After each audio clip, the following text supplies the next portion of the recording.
Movie की शुरुआत में हम एक आदमी को टेबल पर बंधा हुआ देखते हैं, मगर सर्जरी के बजाय उसके साथ बुरा जुल्म किया जा रहा था। सर्जन सबसे पहले उसकी छाती को काटती है, फिर ढेर सारा नमक उसके जख्म पर लगा देती है, जिससे वो बहुत दर्द में तड़पने लगता है। आदमी के सर से एक केमिकल निकलने लगता है, जिसे वो सर्जन छोटी सी जार में जमा कर रही थी। उसके साथ तब तक ऐसा सलूक किया जाता है जब तक वो मर नहीं गया। अब उस केमिकल से सर्जन ने गोलियां बनाकर ध्यान से ब्रीफ केस में रख दी, यानी कि वो बहुत कीमती है। इसके बाद हम चार दोस्तों को देखते हैं जो कैंपिंग करने आए थे और अब वापस जाने वाले। इनमें एक लड़के का नाम निक था, उसकी वाइफ और दो दोस्त थे। निक की वाइफ का बच्चा होने वाला है, पर उसने ये बात अभी तक निक को नहीं बताई। रास्ते में ये एक गैस स्टेशन पर रुकी, जहां इन्हें एक औरत मिली जो मॉडल थी। वो बताती है कि मेरी गाड़ी का कुछ दूरी पर ही पेट्रोल खत्म हो गया था, अब मैंने पेट्रोल ले लिया है, तो वापस गाड़ी तक जाने के लिए मुझे लिफ्ट चाहिए। इसके लिए निक मान गया, लेकिन उसकी वाइफ को बुरा लग रहा था। लेकिन फिर भी निक उसे गाड़ी में बिठा लेता है। मॉडल को उसकी गाड़ी के पास उतार कर जब ये जा रहे थे तो वो अपनी गाड़ी से मास्क पहनकर उसके पास वापस आई। साथ में बेहोश करने वाली गैस भी लाई थी, जो छिड़क कर उसके चारों दोस्तों को बेहोश कर दिया। उन्हें जब होश आई तो वो खुद को एक घर में बंधा हुआ पाते हैं, जिसके सामने 5 लोग थे। वो भी आपस में दोस्त थे, जिनमें से एक का नाम सैम होता है। अब इससे पहले कि चारों कुछ समझ पाते, सैम का दोस्त जो बिजनेसमैन था, उसने एक फ्लास्क उठाया, जिससे वो निक की दोस्त का नाखून तोड़ दिया। ये देखकर निक के दोस्त को बहुत गुस्सा आया। वो उठा और बिजनेसमैन को मारने लगता है और इस तरह इनकी लड़ाई शुरू हो गई। निक इनकी लड़ाई छुड़वा कर शांत करता है। तभी इन्हें पता चला कि ये सब एक ही कश्ती के मुसाफिर है, मतलब किसी को भी यहाँ के बारे में कुछ नहीं पता। बिजनेसमैन बताता है कि मैंने उसका नाखून एक वीडियो की वजह से उखाड़ा है। कौन सी वीडियो, ये देखने के लिए सब ऊपर वाले कमरे में गए, जहाँ 22 घंटे का टाइमर चलना शुरू हो गया था। तब स्क्रीन पर एक वीडियो चलने लगी। एक औरत इन सब का एल्बम करती है, फिर कहने लगी कि तुम सब लोगों की गर्दन पर एक डिवाइस लगी है जो तुम्हारे दिमाग से खास किस्म का केमिकल जमा करे। केमिकल तभी निकलेगा जब तुम लोगों को दर्द होगा। तुम्हारे पास 22 घंटे का टाइम है। टाइमर के नीचे दिए गए टैग बार को 100% पूरा करना है, तभी तुम यहाँ से बाहर जा सकते हो, चाहे इसके लिए फिर तुम्हें कुछ भी करना पड़े। दिए गए टाइम के अंदर अगर तुम ऐसा ना कर सके तो बाद में जो तुम्हारे साथ होगा वो तुम्हें पता चल ही जाएगा। यानी इसके साथ अब जो भी होने वाला है, मतलब दिमाग से केमिकल का निकालना, वो सब शुरुआत वाले सीन से जुड़ा हुआ है। अब यहाँ से निकलने के लिए टैगलाइन को पूरा करने के साथ साथ इन्हें गर्दन पर लगी छोटी सी जार को खास किस्म की केमिकल से भरना है। अब या तो एक दूसरे को ऐसे ही मारे या ग्रुप्स की शक्ल में एक दूसरे को तकलीफ दे, तभी इनका जार भर सकता है। ये लोग इस घर से भाग भी नहीं सकते क्योंकि पूरा घर लॉक्ड है। इन्होंने भागकर देख भी लिया था, जिसमें ये नाकामयाब रहे। तो एक दूसरे को तकलीफ देने के अलावा अब इसके पास और कोई रास्ता नहीं था। लेकिन इसके लिए सैम का एक दोस्त राजी नहीं था। वो बुरी तरह घबरा गया था, इसलिए वो खुद ही गर्दन पर लगी डिवाइस को निकालने लगता है। ऐसा करने से उसे दर्द भी हो रही थी, जिससे टैग लाइन आगे बढ़ने लगता है। पर जैसे उसने डिवाइस को निकाला, मौके पर ही उसकी मौत हो गई। ऐसा होने से टैग बार के परसेंटेज वापस से पीछे हो गए। उसके दिमाग से निकलने वाला केमिकल बेकार हो गया था, पर वो बिल्कुल जीरो पर नहीं आया था, क्योंकि इसमें कुछ हिस्सा निक की दोस्त का भी था जब उसका नाखून उखाड़ा गया था। अपने साथी को मरता हुआ देखकर सभी काफी घबरा रहे थे। तभी सैम की एक दोस्त तारा, जो बहुत खुदगर्ज थी, कहती है कि तुम सब लड़के आपस में एक दूसरे को तकलीफ दे दो, हम लड़कियों को रहने दो। पर बिजनेसमैन कहता है कि नहीं, ऐसा नहीं होगा, कोई लड़का लड़की यहाँ नहीं देखा जाएगा, तकलीफ सबको बराबर सहनी पड़ेगी। तब सबसे पहले बिजनेसमैन तकलीफ सहने के लिए मान जाता है, क्योंकि वो यहाँ से जल्द निकलकर अपने बेटे के पास जाना चाहता है। इसलिए सब लोग उसे कुर्सी पर बिठाकर खूब पीटते हैं। 1 घंटा पीटने के बाद ये रुक गए। कंटेनर की परसेंटेज थोड़ी सी ऊपर 7% तक आ गई, लेकिन जाहिर है ये उनके लिए काफी नहीं थी, क्योंकि इसमें टाइम ज्यादा लगने के साथ साथ वो थक भी गए थे। बिजनेसमैन ने भी हालांकि ज्यादा मार खाई, लेकिन बार से थोड़ा सा ऊपर गया। तो अब इन्हें आसान तरीका चाहिए था। जो वहाँ रखी औजार थी, इसमें टाइम और एनर्जी कम लगेगी, दर्द ज्यादा होगी, तो बार तेजी से ऊपर जाने लगेगा। ये देखकर बिजनेसमैन को एहसास हुआ कि मैंने पहला नंबर लेकर गलती कर दी, क्योंकि सारे खतरनाक तरीके सबसे पहले मेरे ऊपर आजमाए जाएंगे। और अब ये लोग बिजनेसमैन को टेबल पर बांध देते हैं। फिर उसके बाद उनके साथ बहुत जुल्म की जाती है। वे सबसे पहले डंडे से उसे खूब मारती है, फिर चाकू से उसके सारे नाखून काट देती है। इससे भी उसका दिल नहीं भरा, उसे चाकू मारकर उसको बहुत दुख देती है।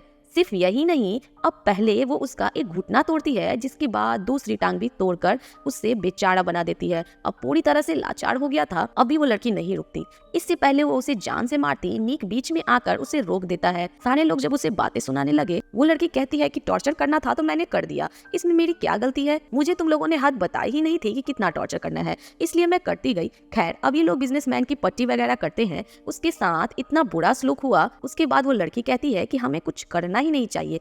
ऐसे करते हैं, सब आराम से बैठ जाते हैं, टाइमर खत्म होने का इंतजार करते हैं, क्योंकि उसके बाद कोई ना कोई तो यहाँ आएगा, तब हम लोग यहाँ से भाग जाएंगे। पर ऐसा कहाँ होने वाला था, इनके डिवाइस सबको मार देती है। अब इसके बीच फिर से ये सवाल उठा, अगला कौन होगा। निक की दोस्त किचन में गई, उसने एक प्लेट तोड़ी जिससे कई सारे टुकड़े हो गए।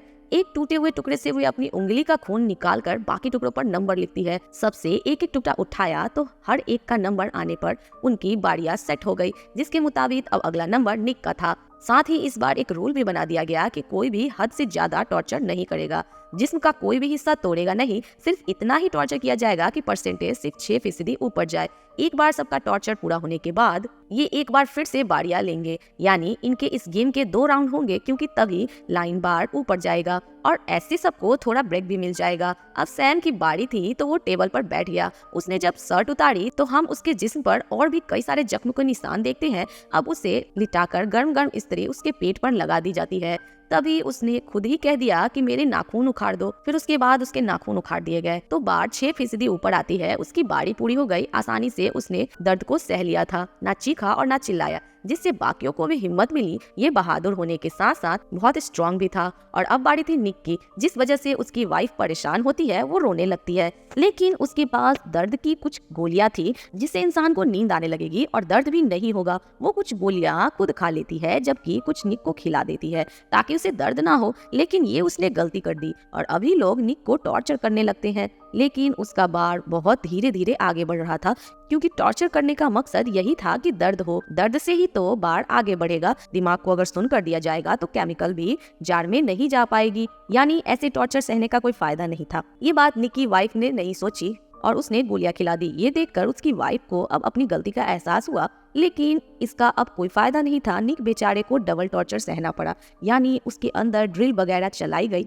तब जाकर उसका 6% पूरा हुआ, जिससे सारे लोग घबरा गए। इसलिए डरकर सैम की दोस्त छिप जाती है, क्योंकि अब बारी उसकी थी। लेकिन 2 लोग किसी तरह से उसे ढूंढकर बाहर लाए और अच्छे से उसे टॉर्चर किया।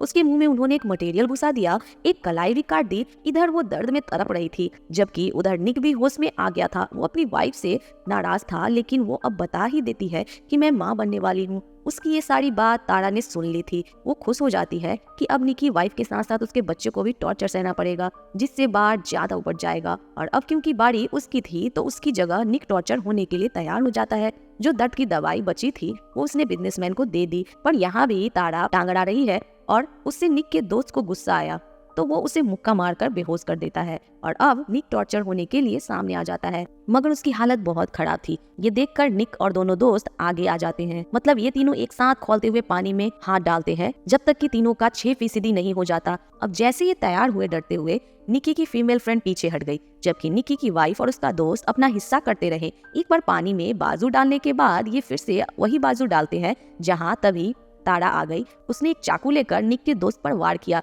जिससे वो सारा खौलते हुए पानी उसके दोस्त के ऊपर गिर जाता है। इससे काफी ज्यादा बार ऊपर चला गया। लेकिन यहाँ तारा के इरादे कुछ और थे। वो तो उसे जान से मारना चाहती थी।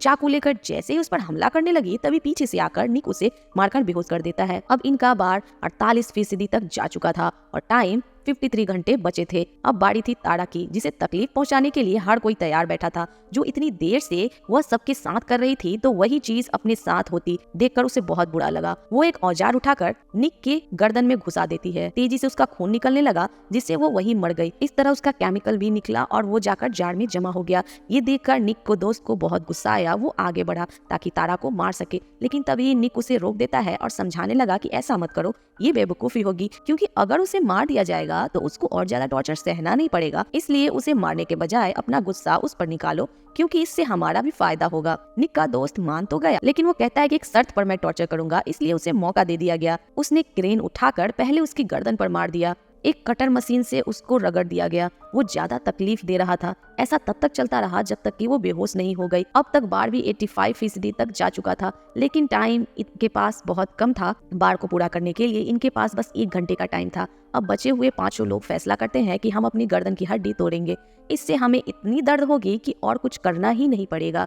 बाढ़ पूरा हो जाएगा, इसलिए निक दोस्त का एक रेंज लेकर बारी बारी सबकी गर्दन की हड्डी तोड़ देता है। लेकिन जब बारी आई निक की वाइफ की तो वो रुक गया और अब निक रेंज लेकर उसकी हड्डी भी तोड़ देता है, जिससे सच में बाढ़ पूरा हो गया। ऐसा होते ही औरत की वीडियो फिर से चल पड़ी, जिसमें वो कह रही थी कि बहुत खूब, तुम सब जीत गए। अब ऊपर वाले कमरे में जाओ जहाँ पर डिवाइस इसके जरिए तुम्हारे केमिकल वाले जार निकाल लिए जाएंगे, जिसके बाद तुम आजाद हो, यहाँ से जा सकते हो। ये सुनकर उन्हें सुकून मिला। वो ऊपर जाकर बारी बारी अपने जार को निकालते हैं और एक दरवाजा सबको बाहर भेजते रहता है। सब लोगों के जाने के बाद जब निक का दोस्त गया तो उसे एक आवाज सुनाई देती है, जो आवाज सुनकर निक को शक हुआ। जब वो बाहर आया तो पता चला कि सब वहाँ मरे पड़े हैं, क्योंकि उन्हें सैम मार रहा था।